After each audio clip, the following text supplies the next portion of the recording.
feel like when I do art, I do a lot of things that need strict design, 3D work. So I feel like I always have a mission, but it's always really problem solving, and it's really easy just to just get where you can do the same thing with many different shapes or options. It's like a chance to prove to others that you're creative and that you can put your emotions into a picture. Art prevents me from getting overwhelmed because I can draw my feelings. Making art for other people. Because I like that I draw paintings of my family, or I make little certain books. I like just to draw like my family and just like houses and stuff. I feel like art could be used to de-stress your emotional mood, and also to explain how you feel at the moment in things that words can't express. I like drawing a realistic artist's head. So I like drawing a realistic head.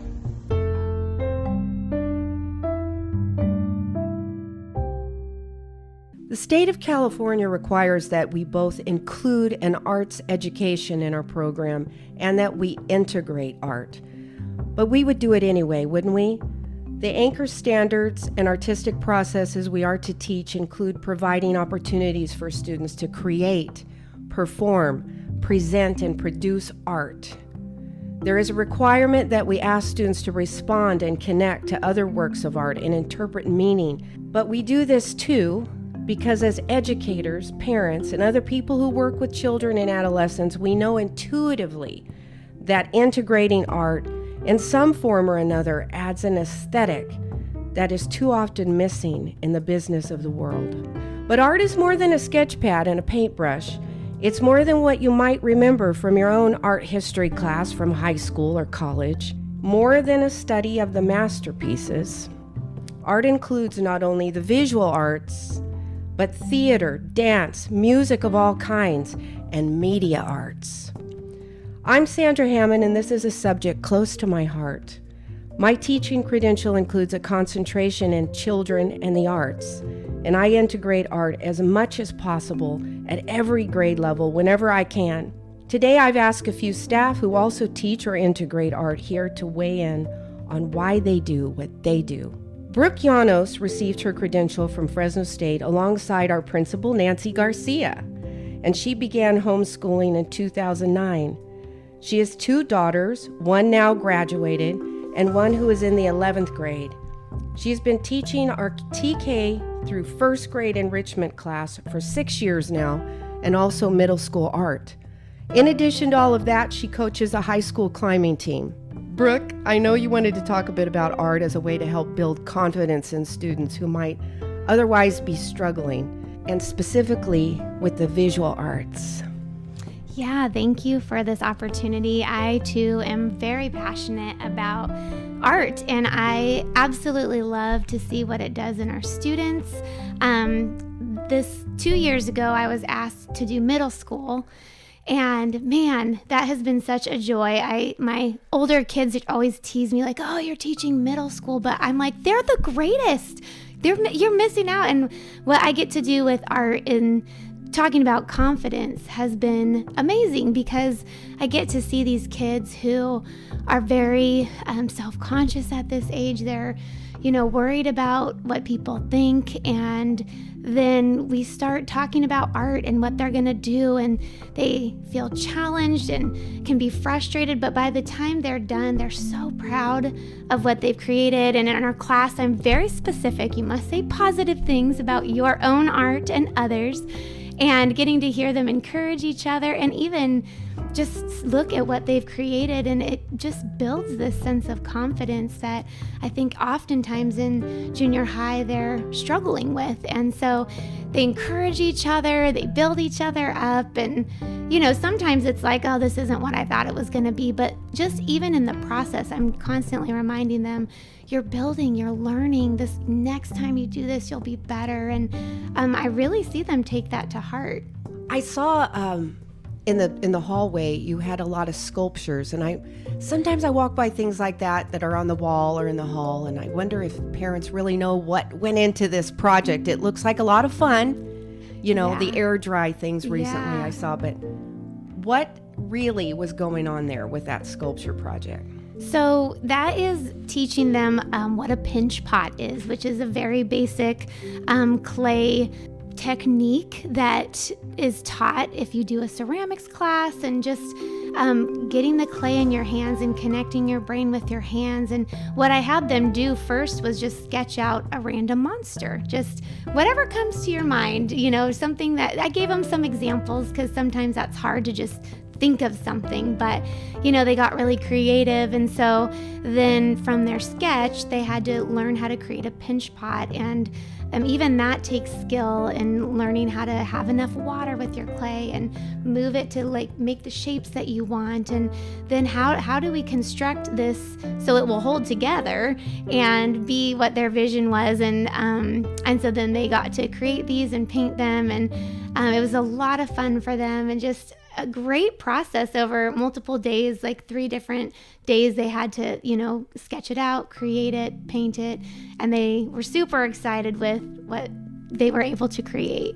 So in our TK through first grade class, we do focus a lot on crafts and fine motor skills. And I know a lot of times parents don't think about it, but it's a really good skill to let your kids use scissors when they're young. And, you can help them. I definitely recommend kid scissors, but starting with that, knowing how to put their hands in there and how to just cut things out, it's a struggle for them when they first start. But these fine motor skills are, again, building on their handwriting will come into play, how to hold a crayon, how to hold a paintbrush, how to fill in within the lines that they've created. Those are all things that I try to introduce in the younger years. And man, I cannot believe how much they grow, even just getting them once a week and getting to have them practice those skills and watching them improve, and watching their confidence again build, and hearing them talk to each other about what they're creating. Oh, I love that yours has eyelashes, and oh, your colors are so cool. They're just so encouraging to each other, and especially at that age. And just when they are finished with their projects, just seeing their joy and having, a puppet that they can act out a story with. And as a homeschool mom, I know I tried to incorporate art into as much as I possibly could, whether it was baking something from the story that we read, or, going outside and drawing in the sand and building things with rocks, depending on what we were studying. I know those are the things that really concreted my kids' education for things they remember us doing. And so oftentimes when we're learning, right now we're learning about amphibians. So what crafts and art can we incorporate in that? And that helps them remember what they're learning as well. So it's this whole gluing, and it just brings joy. It brings excitement. And they just, honestly, most of the time, they just can't wait to show their parents what they created. And that also comes back to that confidence you see as a 4, 5, 6, 7-year-old, that they're proud of what they've done, and we want to encourage them in those things. I think a lot of times people don't realize that the 5 through 7-year-olds, the ability in language arts and literacy foundations, reading, writing, can vary greatly. They might be all over the place, some fully reading at 5 years old, and others it might take until they're 7. Mm-hmm. It's just, there's a great variance in developmental rates, but with art, they can express what they've learned, they can create and share with others without being constrained with the actual writing and reading of something. I love it. I love what you're doing in there. Thanks. It is absolutely a joy. I feel very privileged to be able to do that with them. On the first day, I always tell my students that whether you are in here because you want to be a star, you just love the limelight, you love the attention, or if you're in here simply because you just want to get the credits and you're hoping to maybe kind of blend in and not be noticed as much. Either way, everybody has something that they can gain when they take the opportunity in the performing arts. Brandon Mallard holds a Bachelor of Arts as well as a master's degree in Leadership and Organizational Studies from Fresno Pacific University. He also has a teaching credential in Social Studies. Brandon has been involved in not only local community theater projects, but also the military choir as a Marine. He teaches theater arts for Endeavor. Brandon, drama is just flat out fun for most of our kids because they are able to get up and get out of their chair, step into someone else's shoes for a bit during one of the toughest chapters of life, middle school. But what else is going on there? Well, if I could just self-reflect for a moment, I could tell you that as a middle schooler, I didn't know what the words introvert and extrovert meant at the time. But if I did know, I would have told you, well, I'm an introvert.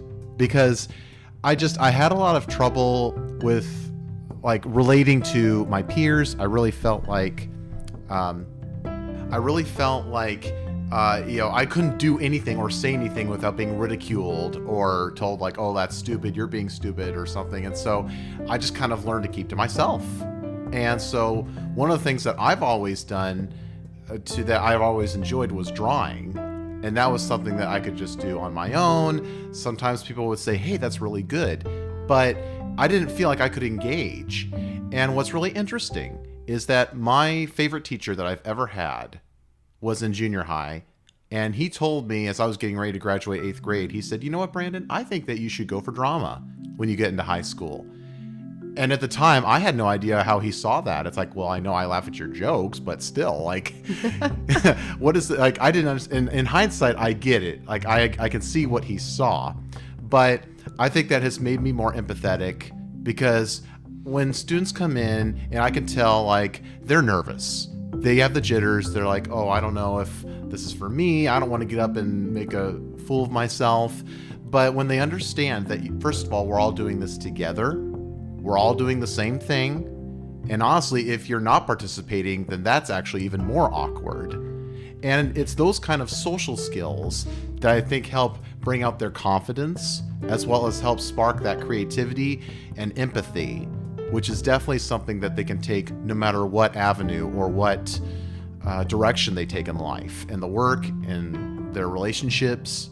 And I know certainly for myself, that's something that has really helped me excel when I've expanded beyond school. I know, I look in there and I see kids that I know didn't know each other at all at the beginning of this year or in years past. And after a few weeks playing these parts together, taking on these characters, they form friendships that way, right? Oh, absolutely. Yeah, no, that's what's really great to watch about this is because I've seen students come in and I've been told by them or their parents that, they just want to help out behind the scenes or something like that, which we could totally use. But at the same time, I've also had, first of all, I've observed and I've seen those that wouldn't want to say a word now be the first to volunteer. I'll get up and perform first. Oh, cool. Yeah. And like you said, yes, I've seen some bonding happening, and that's I don't know what their socializing is like outside of the class most of the time because I only see them once a week. However, I can tell that there's a growth and there's a mentality that it makes it like a family, even if it's just for a semester. We are all going through the same projects, we're all getting the same experiences, and that's something that even when it's just like a theater show, of which I've been in a great deal, even though everybody at the end moves on with their lives and goes in opposite directions, you all have that thing in common with each other. You have that experience, and it's helped everybody get this sense of accomplishment. It's something that maybe they got more discipline out of. They made self-discoveries, and certainly just having that creativity to help them take it into a more mundane atmosphere. I know for myself, and I firmly believe every student gets a chance to experience this, that you can make something fun out of something mundane, if only to keep yourself engaged and interested. One of the things that I know students can definitely benefit from is getting public speaking experience, because in most classes, I can't speak for every teacher, but I know certainly when we were growing up, getting up and reading off of your notepad or a paper that you had to type was commonplace, whether you were giving a book report or something about history. And so now that kids have that ability to hide behind a computer and put something together on Google Slides, which is great in one creative sense because it does help them learn how to put something professional together that is visual. And that's very much a part of the theater world as well. However, what being a part of a theater class also does is give them that confidence that says, if I need to get up and give a presentation in front of my peers or in front of a work board or something along those lines, that maybe I can do this. You know, I've gotten up and I've recited Shakespeare before, or I got up and I went through a skit that I had to write together in 10 minutes. So it's just enough of that confidence that says, if I can do that, maybe I can actually get up and do something in my college class or at a board meeting. And certainly in the world that we live in, I think just having that human interaction and that ability to get up and learn how to speak to a group. It doesn't have to be a very large one, just to have a room full of maybe no more than 5 or 10 people. I mean, sometimes that can be very intimidating, but just having that kind of confidence building experience, I know for myself and from what I've seen in my students, I think it makes a world of difference, and it's going to get them much further along than they probably will ever realize at this time. Public speaking starts early. We do show and tell. You know, I know we have show and tell even in the 3rd grade class that I do. I have them stand up, they speak about whatever they want to bring, and then I teach them to say, I'll take questions or comments now, and they choose 3. It's darling. The questions are hilarious. But then we move into Reader's Theater. I've used Reader's Theater, which is sort of like performing an old-fashioned radio show with kids of all ages, as a sneaky way to build reading fluency and to fill in some of the ELA gaps that might exist. This is a form, too, of performing arts. I like to take something that they might not be familiar with and turn it into a script. But first, we have to dive into the character motivation in order to better understand how to use our voice. We have to understand the utility of punctuation, and we have to wait for our turn, and that means, you know, sometimes following along in a long text, a longer piece of text than they would otherwise in a book. The kids add sound effects, and they're just natural at it. They come up with way more sounds than adults could, and I think it's because they haven't had that sort of spontaneous creativity shot down by the world. And that happens too often in this too critical, too evaluative world. Arthur was a very ordinary dog. He lived in Mrs. Humber's pet shop with many other animals. But Arthur was the only dog. All the other dogs seemed to show up because dogs were very popular. All the dogs except Arthur. As Mrs. Humber was closing the shop, a man came in with his granddaughter. Excuse me, he said.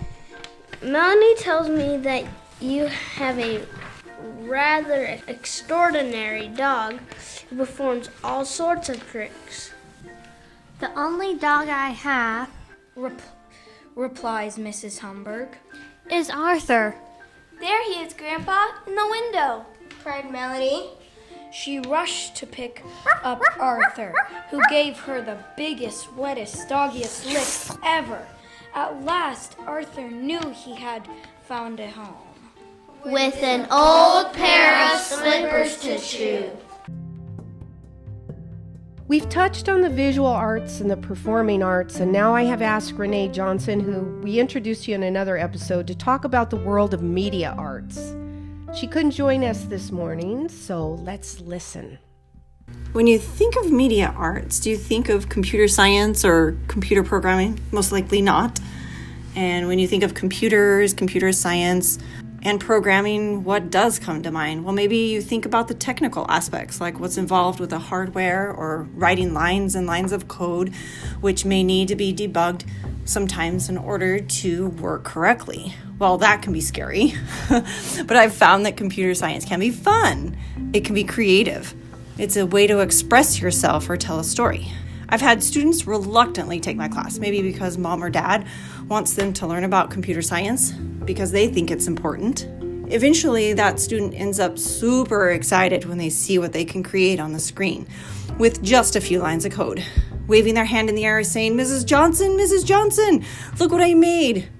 With those lines of code, they create web pages and apps with background colors, images, clickable buttons, characters, and other objects they have created.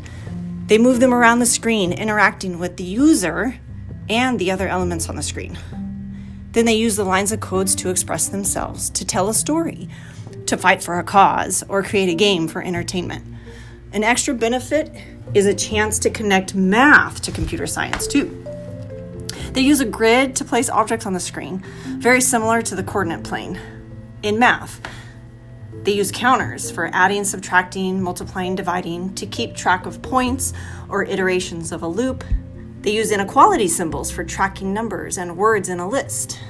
Now, this makes me think of another media art, which is also closely tied to math and helps develop other math skills such as spatial thinking, geometry, and measuring. This is the world of 3D art. An easy-to-use program for kids to create 3D images is Tinkercad. Tinkercad has a collection of lessons free to use to get you started. And it's a great way to demonstrate knowledge of subjects studied in school, like building a science model, maybe to show the parts of a cell, or designing a building to represent their study of ancient architecture and social studies, or creating an important character or object from a literature book. But of course, it can be a chance to just express yourself artistically in a 3D environment. And what's great about it is that the school has a 3D printer to bring those digital creations to life. We have different colors of filament: red, orange, blue, purple, black, gray, white. I think that's all. If your student's interested in sending their creation to the 3D printer, just let me know. I can walk you through the process. Or if you just need help navigating any of this, or help with brainstorming ideas on how you can make it work, maybe how to incorporate it into your school day, well, just contact me and we can talk about it. And one thing that I could also tag on to talking about public speaking and the performing arts is the fact that how it can even influence the academic world in terms of the mathematics as well as the sciences and English. Now, just disclaimer, I am not a math person, and I don't pretend to be. But at the same time, I have recognized over the years the importance of integrating that. And now, even though for myself, most of the time when I was growing up, I was just trying to survive mathematics. Me too. I was never one of the, A students. And so, but you know what? First of all, just kind of tagging onto the performing aspect of it, when I got a C, I knew I earned it. It was not something that I was just trying to survive the class, or pass a passing grade. No, I knew that I worked and I earned it. And so I was satisfied with that. And that in itself, I think, ties into performing. The other thing too is, as a history person, one of the things that happened in the 1950s was this great emphasis on education. This was also a time when Walt Disney was really excelling with television and reaching families, specifically the family unit.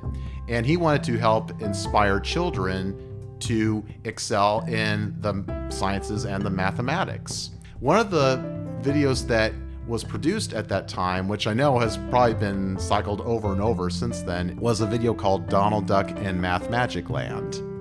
And I actually was showing some of the clips of that video in Brooke's classes recently, because usually for about 30 minutes I will teach them a music lesson of some kind and help them get kind of familiar with that cultural aspect. And I decided to take some time because there's a segment where Donald Duck is guided into seeing how mathematics affects music.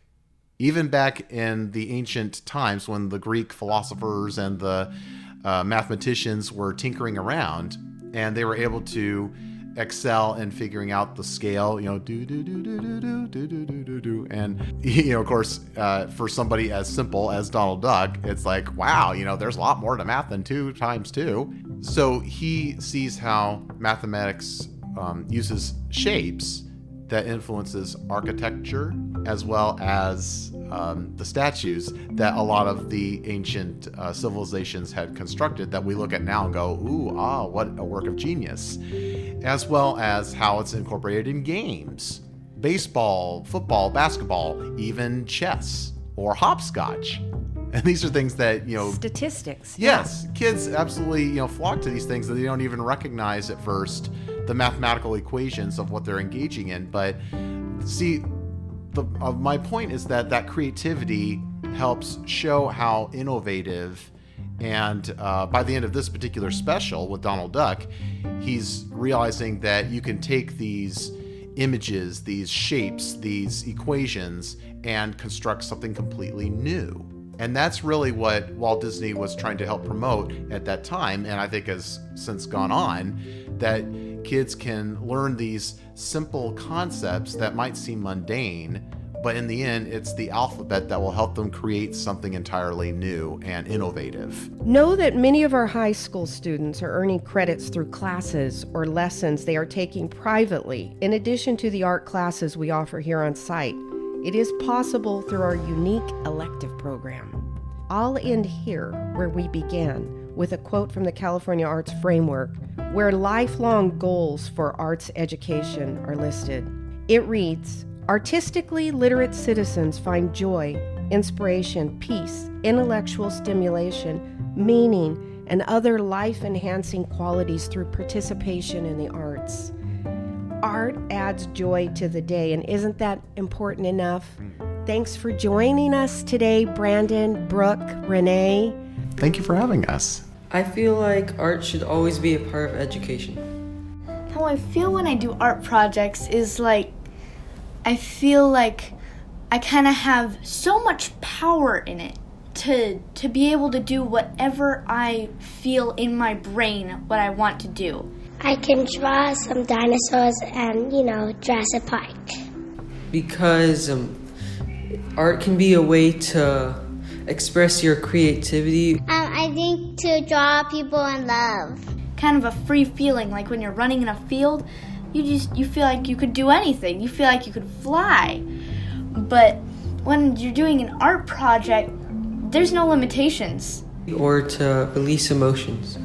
I like to draw, and I like to draw something that I love, or like a chicken.